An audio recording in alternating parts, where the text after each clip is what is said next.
Cultural appropriation, Russell. Yes, what would that look like in the modern age? I don't know. Appropriating Marvel, perhaps. Appropriating the most stupid elements of American cinematic culture. Yeah, that would be cultural appropriation, wouldn't it? Cultural appropriation, you absolute unit.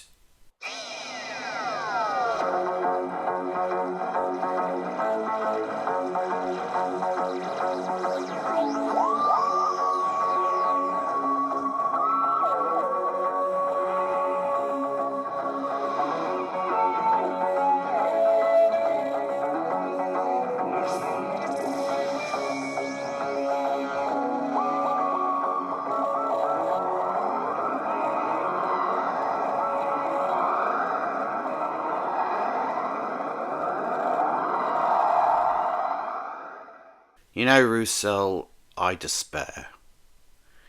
Why do I despair? Because I know you think you're doing something really quite profound with this stuff. I look at Empire of Death, the climax to your first season back as showrunner, and I think, gosh, you must be proud of that. Gave yourself a big old pat on the back at the end, didn't you? But, Russell, I don't know how to tell you this. I don't like to say it to you. Because I don't like to hurt your feelings. But what you've done is stupid, senseless and sentimental. It's the 3 S's. And the reason it's poor, aside from the fact that the sort of plotting is nebulous and there's no real science fiction element to this story, and that you've sort of piggybacked your own kind of tortured mythology onto the classic series, an era of better storytelling, intelligent storytelling, an era of cultural appropriation when Tom Baker and various other doctors got into all sorts of scrapes based on elements influenced by old serials and so on, and old movies and classic literature, something you dismissed as cultural appropriation. We will come back to that, don't think we won't. You'll notice, as I've mentioned it so many times already, it's a theme I'm warming to, and I will return to it forthwith. But this was ostensibly a sequel to Pyramids of Mars, and it did make me think a lot about Pyramids of Mars. Written, of course, by the late, great Robert Holmes. Robert Holmes, one of the all-time great Doctor Who writers.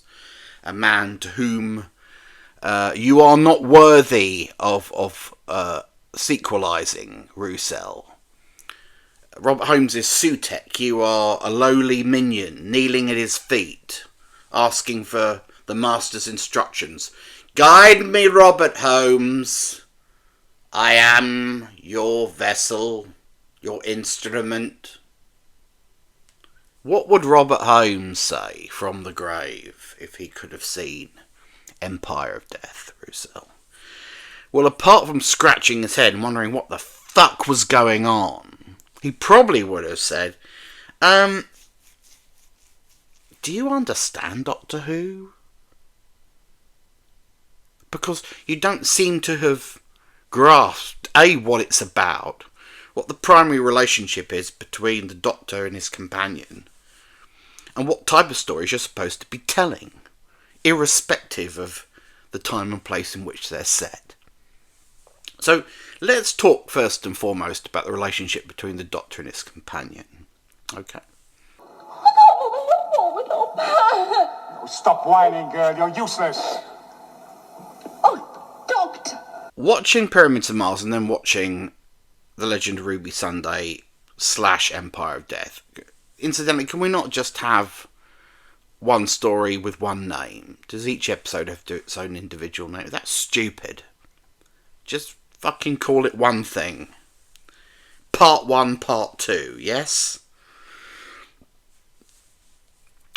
When we look at Tom Baker and Sarah Jane Smith, and we look at Ncuti Gatwa and Ruby Sunday, and yes, I've deliberately conflated the actor's name with the companion's name for easy differentiation.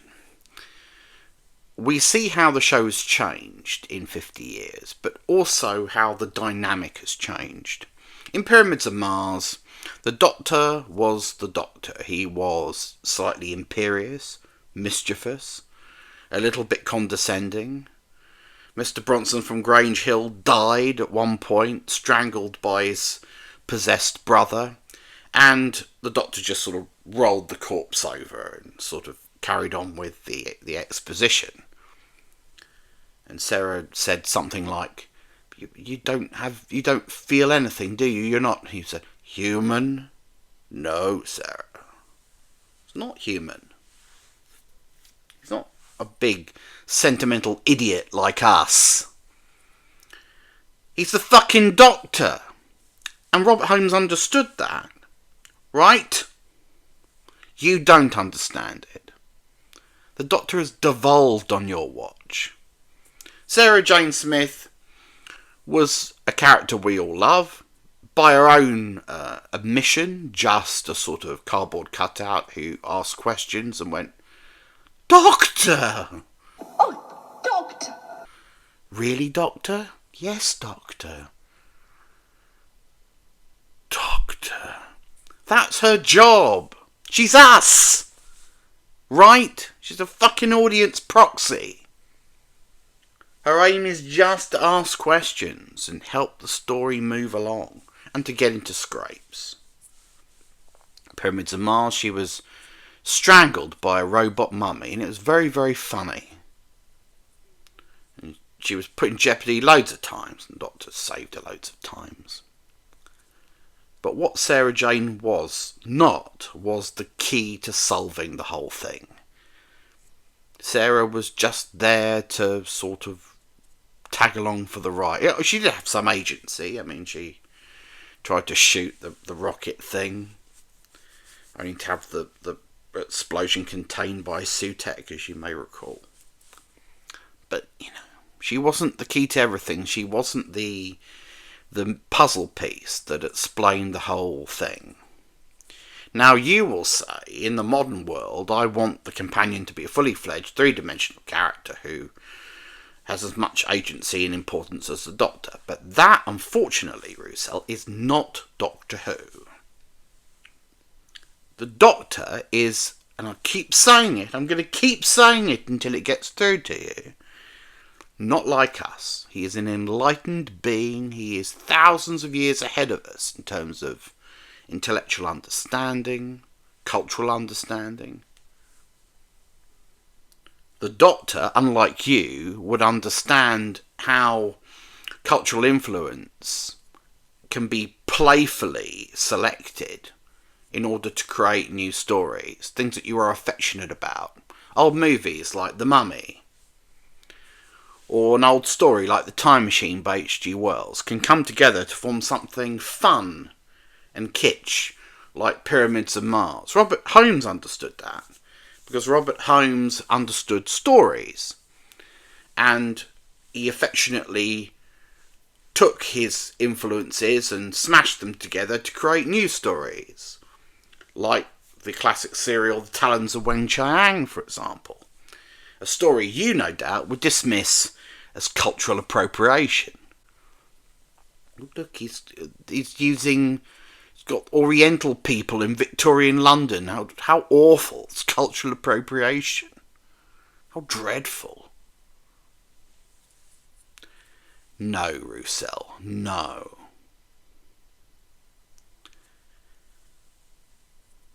What's dreadful is taking stuff that was already piss weak and boring and derivative, like the MCU, and making an inferior version of it. Don't need to see the fucking Thanos snap again. I mean, I couldn't rejoice in the killing of Kate Lethbridge Stewart, that sentimental idiot. I hope to hear the birds sing again. What? Do you hear many birds in Unit HQ, do you, Kate, in the middle of fucking central London?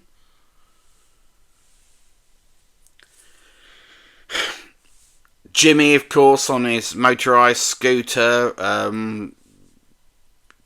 Chaps the robot and all the other... They all died. The robot died. The death dust killed the robot. It was very funny. But you knew they'd all be back. Everyone's back. Nobody dies. The big old reset button was there, and it was shiny like a... shiny big button, like a giant clitoris, and you just knew you were going to push on it at some point. Except perhaps I'm the only person who envisions the reset button as a clitoris. But anyway, we won't get into that. That's not important right now. Who knows that? Who knows? So, the Doctor's relationship with his companion has changed, and the Doctor has changed. It's become more human. I mean, he said at the end, "You changed me, Ruby. You changed me." Really? A fucking 18-year-old girl changed you, Doctor? You? A being who's been to fucking everywhere and experienced everything? You're a genius. What was it exactly about Ruby in her perfectly meandering, ordinary stylings that made you think, I'm missing something here? And in some respects, your story, in some respects, The Empire of Death, was full, or resplendent, if you will, with little metaphors like that sum up your whole thinking and approach. You talked about the significance we place on ordinary people, and how that can blind us to other considerations, like blind Sutek. Sutek couldn't see past the sheer ordinariness of Ruby's mother.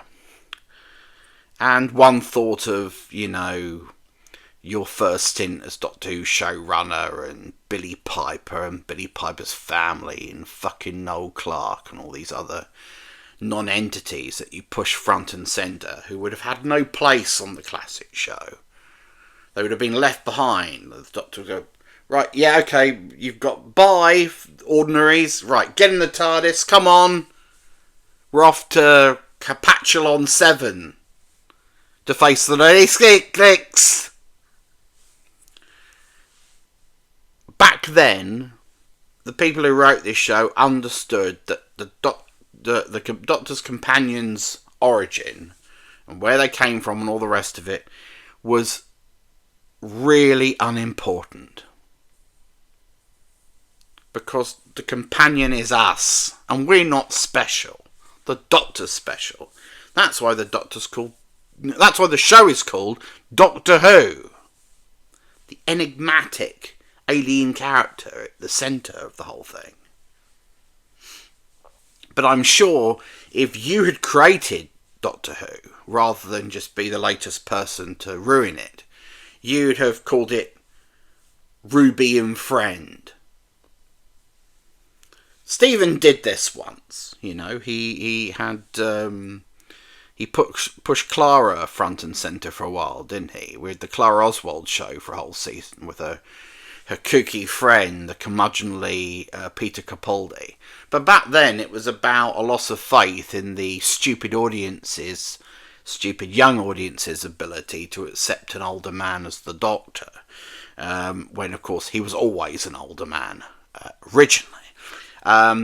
These days, it's more about the fact that you don't really know to write the show, unless the Doctor and his companion are kind of, the Doctor's still got a little bit of power, a little bit of predominance because he's got the knowledge in the relationship, but they're closer together than ever. They're closer than they've ever been.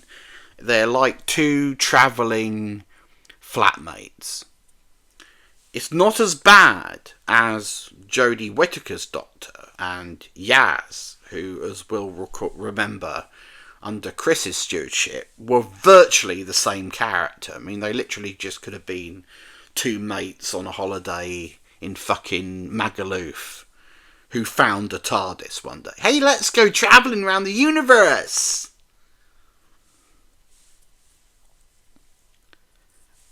Once the Doctor and the companion become equal, the whole dynamic of the show is thrown off. Companions should be relatively disposable. You pick them up, you enjoy them for a while, we get into scrapes, then we leave them behind and we move on to the next person. I'm not comfortable with them being front and centre in the story, or being the intrinsic element that is key to defeating the mighty foe that is put forward. But, to be honest with you, I'm not even sure that I accept that Ruby had that much of an element to play. I mean, her ultimately she didn't do anything. It was the memory of her mother that defeated Sutekh. I mean, you know, I don't presume to speak for the late great Robert Holmes. I'm sure that, you know, we don't know what he would say. But let's imagine that you pitched the story to him and you said, okay, he's not going to be able, Sutekh's not going to be able to see past the void in Ruby's memory. And that's going to drive him insane. Oh, by the way, I know you consigned him to the vortex for all time, 7,000 years in the future or whatever. But I'm not going to explain exactly how he got around that, but I'm going to say that he parasitically attached himself to the TARDIS and followed the Doctor around for God knows how long, invisibly, and so on. When it comes to the final battle between the Doctor and Sutekh, my plan is to defeat him by using a set that we've a different TARDIS we've put together as a sort of memory room, so that we can revisit classic episodes and talk about them on the iPlayer, but we're going to use it in the story. And he's going to be defeated using nothing more than a whistle, a spoon, and some rope. What do you think, Rob? Am I on the right track here? What do you think? He'd laugh you out of the room. He'd say, but hang on, I'm missing something here, Roussel, because he'd call you Roussel, naturally, affectionately, as I do. He'd say, where's the story? You've got things, you've got elements, you've got, you know, little silly abstract fantasy ideas, and you're playing heavily on things having a sort of symbolic significance within the story. But what's the actual plot? Because, you know, even Pyramids of Mars, which is not the finest Doctor Who serial of the classic era, it's good, it's fun, it's, you know, it's enjoyable. Not originally written by Robert Holmes, he rewrote it.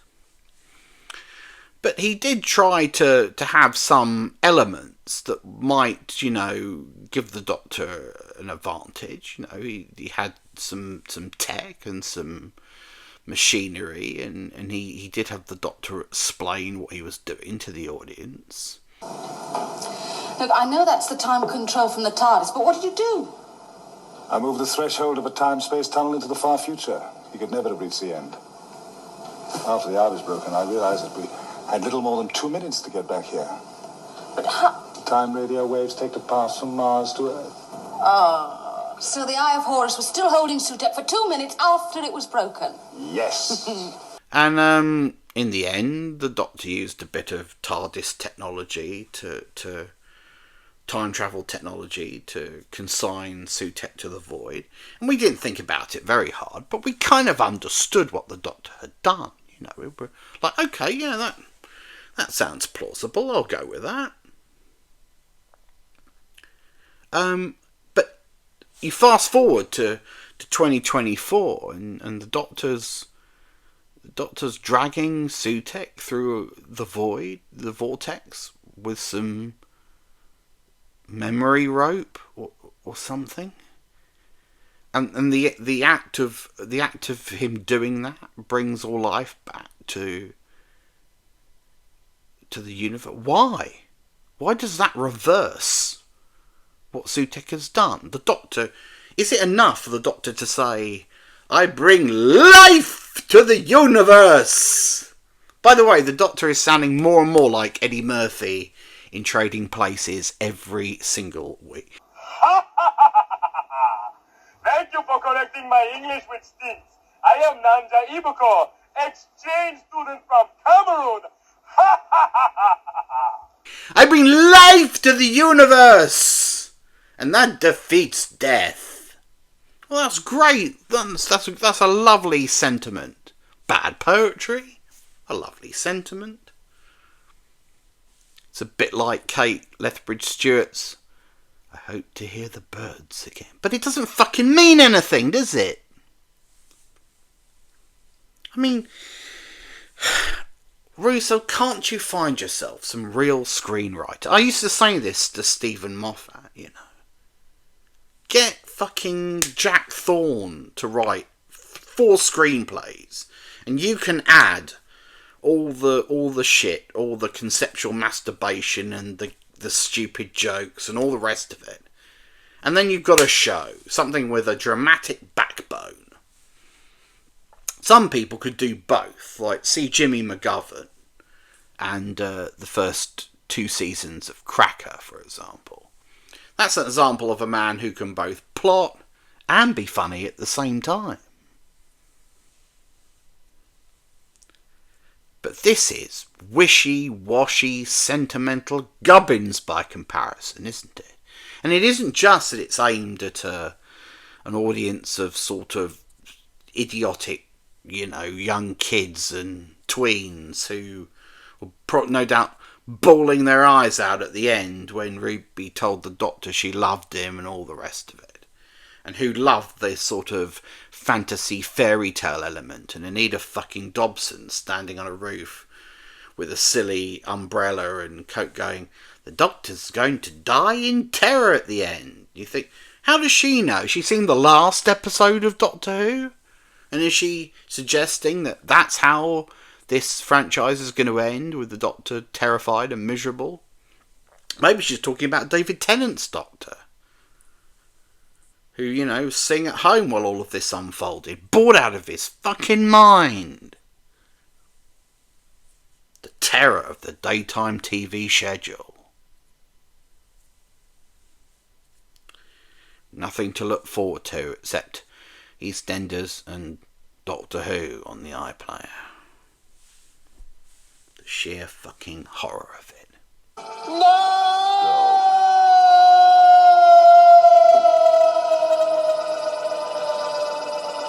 So no, I wasn't impressed by Empire of Death, Roussel, and I don't think anyone with an IQ over 75 was either. You've got to do better than this. You've got to give us stories with meat, dramatic integrity. Not all of this, bring it in. None of that. Forget that. Don't want wishy-washy characters and people with long stares and everybody hugging one another. We want a show with real jeopardy, real stakes, real horror, and some actual psychological depth.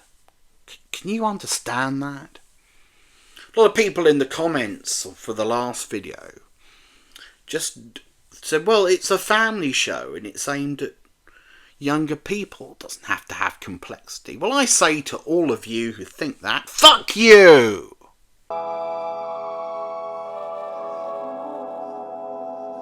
A family show that aims high should aim to follow what I call the 7-17-47 rule. That is to say, that it should be written for people in such a way that it can be understood and appreciated whether you're 7, 17 or 47, and each age group can get something different out of it. And if I start off life as a 7-year-old Doctor Who fan, and I revisit a story or a serial when I'm 17, if the quality of writing is good, I should still be able to enjoy it and get something out of it, get something new out of it, the things that went over my head when I was 7 years old, while still finding it exciting and enjoyable and funny.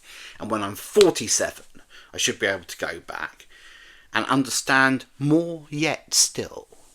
Maybe a little bit of psychological nuance or emotional depth that didn't occur to me when I was a cynical 17-year-old who spent all of his time masturbating or whatever. I don't know. I mean, that's not me, obviously. Talk about generic 17-year-olds. But anyway, let's not get into that. 7/17/47. I cited in the comments last week Star Trek The Next Generation Season 3 as a quintessential example of what I'm talking about here. As a man in his 40s, I don't look it. You can say it. You're saying, what for? He can't be any older than 35. Well, good genes. Plus, I have the internal organs of a 25-year-old. And if you leave me your email address and phone number, I'll invite you around to come and see them. I can look at those episodes and I can still say that there is great storytelling there, great characterization, interesting plots. And I understand more about the influences, the culturally appropriated elements of those stories than I did when I was 17. And I know that age 7 I'd have been utterly captivated by those stories. That's good storytelling, that's good writing. That's a good science fiction TV series that the whole family can enjoy. The best Doctor Who serials follow the 7/17/47 rule because they were written with a certain high-mindedness by people like Robert Holmes, who were intelligent men, literate men, who imbued their stories with that sort of literary quality that I'm talking about. Your stories would not pass muster with that era of Doctor Who and those writers. Sorry, Russell, but you just wouldn't make the cut. There's a fuck of a lot you write that would be cut, but you wouldn't make the cut.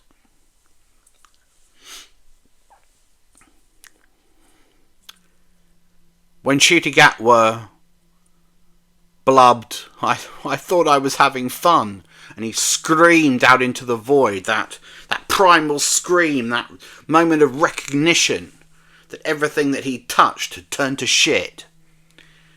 That was, unwittingly and unknowingly for you, a moment that every Doctor Who fan of my generation could relate to and identify with. You may think you're having fun, Russell, but you're actually gutting this show. And you're turning it into something silly and frivolous and melodramatic and camp, which is going to be forgotten very, very quickly, and will not retain the same cultural iconic status as the stuff that you've piggybacked your material onto. I'm telling you that now for your own good.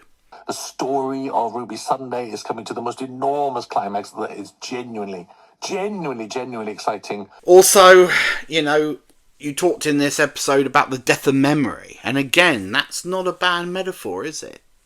For what you've done. Because you've forgotten what makes Doctor Who a great series. You've forgotten about the central relationship between the Doctor and his companion.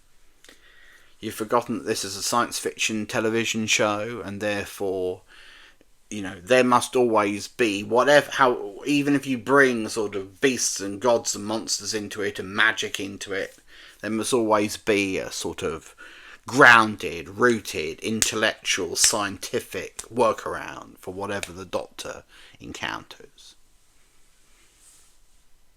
You know, it can't just be, we'll defeat him with love. Fuck you, Russell. And yes, you know if I'm using your real name, I mean it. I'm telling you off. So was there anything else to say about the Empire of Death? No, not really. I found it extraordinary that Jimmy, I know it's not his name, had a gun in his scooter. What was the thinking there? We better put a gun in there just in case he ever needs to shoot at something with his mobility scooter. And apparently you can get a pizza delivery at Unit HQ.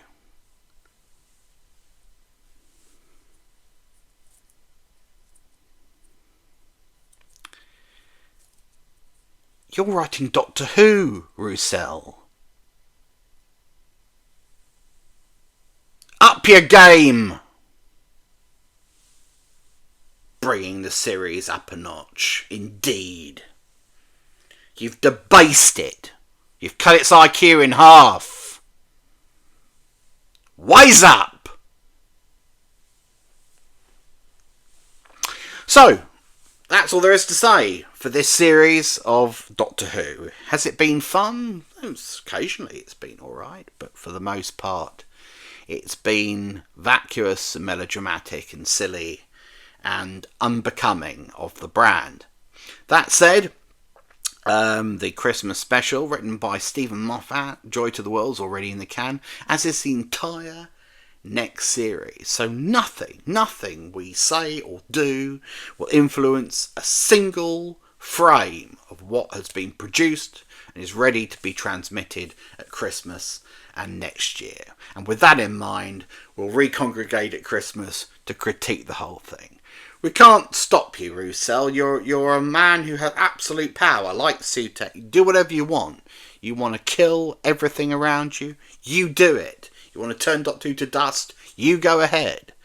But I'm going to, if you like, appropriate the role of the Doctor and his companions, and I am going to try and stop you in my own way. Mate, all I've got is the camera and this tape and this water. But you know what? If the Doctor can defeat Sutek with a spoon and some rope and a whistle, who'd bet against me? Until next time, everybody, thank you for watching. See you in the next world.